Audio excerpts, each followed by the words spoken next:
The loss in almost every part of Uganda is the loss in the role of the family. The role of the family. When Professor Sarah was talking about cultivating nationalism. Nationalists, yeah. And then you were saying issues about schools. You remember that? If you go to entire OBs, you'll find one from Acholi, one from whatever. Yeah, the olden days. The olden days. But now, when NRM, and I said it in the other show, NRM is beginning to suffer from its own success. When NRM brought those services too close to you, you are born in Kisoko, you go to Kisoko High School. I was enjoying the Tanga Odoi, who is a historian. Now you've brought NRM with the discussion. No, I'm actually,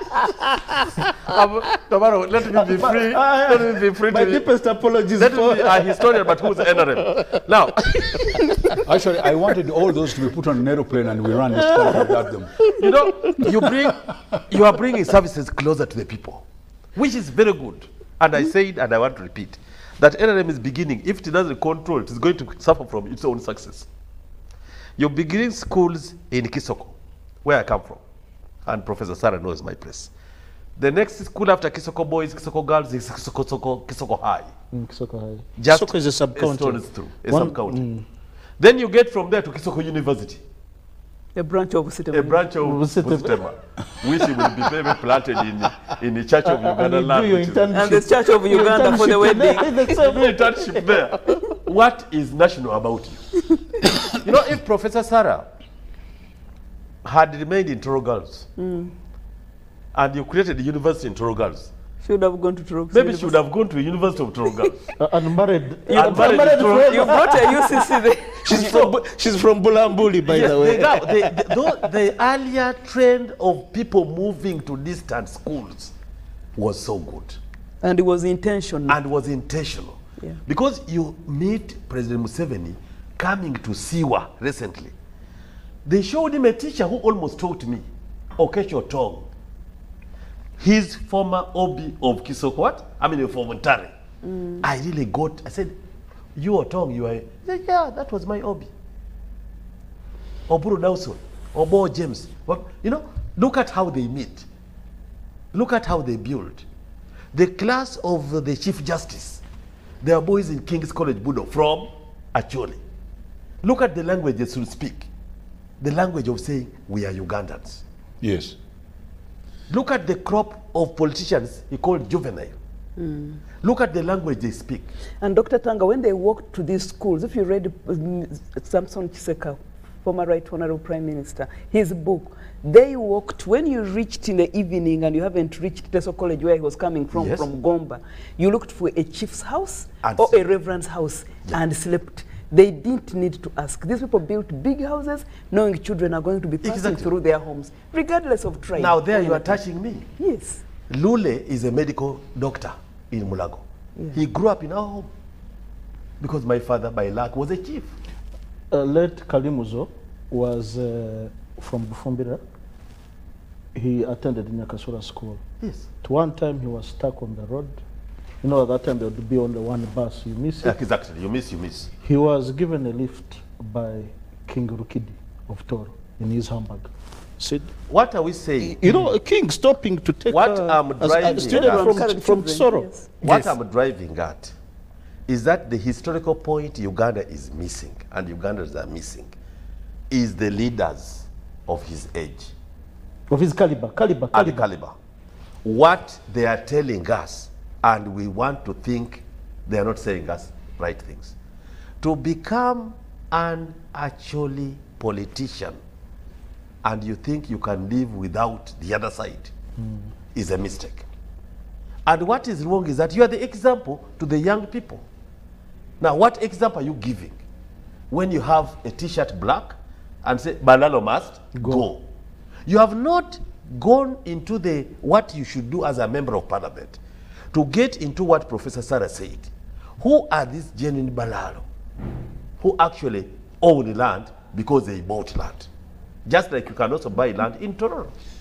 And another point, are they the owners of those cattle? Now, that's one thing I was going to. I was going into the conspiracy theory. That it's not a conspiracy theory. Now, I'm going into conspiracy theory. And protect me. Dr. Tanga is now speaking like a politician. I was taking the story. Okay, I hold my guns. They are touching me indirectly. They are touching me because they want to attach the branches of the government I serve. There's NRA, which did its part and has stabilized the country. There's NRMO, where I'm now a member, the party, with a manifesto, which NRM government is implementing. Now, when they continue to insinuate that, you know, they are herding cattle of the army, they are giving leverage to conspiracy theorists who think that these cattle belong to the armed officers. There could be 2, 3 armed officers who own cattle. But should we generalize? No. We should not generalize. And I want to put both of you on the spot before I come to Council Edgar. Me and Honorable? Yes. Okay. You are the Because politicians here. it's not because you're politicians. It's because No, me, I'm a political administrator. Okay. You're He's a senior to politician. us. Let me ask, what are you doing to help the next generation to steer this country in the right direction? I'll start with you, Honorable Babu, and I'll come to you, Dr. The first point, the NRM has got what they call the Youth League. And NRM is the one which started by putting the youths in parliament. NRM has total dialogue and they are given freedom to advise government. Secondly, there is a women league. Then there is a workers league. PWD. Now, the PWD league. These were all brought in to make sure that every part of society was represented. And the youth are listened to very seriously because they bring in a certain thinking which it comes in. And this mistake people make, all youth, when they do this, no, the youth can actually let you down if you don't tell them the right thing. And that's why Because I want most to of ask them you, are educated. both of you, it's leave the colors, leave the parties. Because the generation that is coming next is swung by any wave that comes there. No. How do you... No, that's a mistake you're making. The generation of the youth that is coming, most of them are educated and they know what is right and what is wrong. And believe you me, don't go to them and say, I'm a youth, you must elect me. You must be able to convince them. And this is a mistake of a lot of people who think they are young politicians, that they are going to take all the youth. No. Okay. If I understand you, NRM, and through the docket I had, elects in every cycle 4,864 leaders. 4,864 leaders. Okay?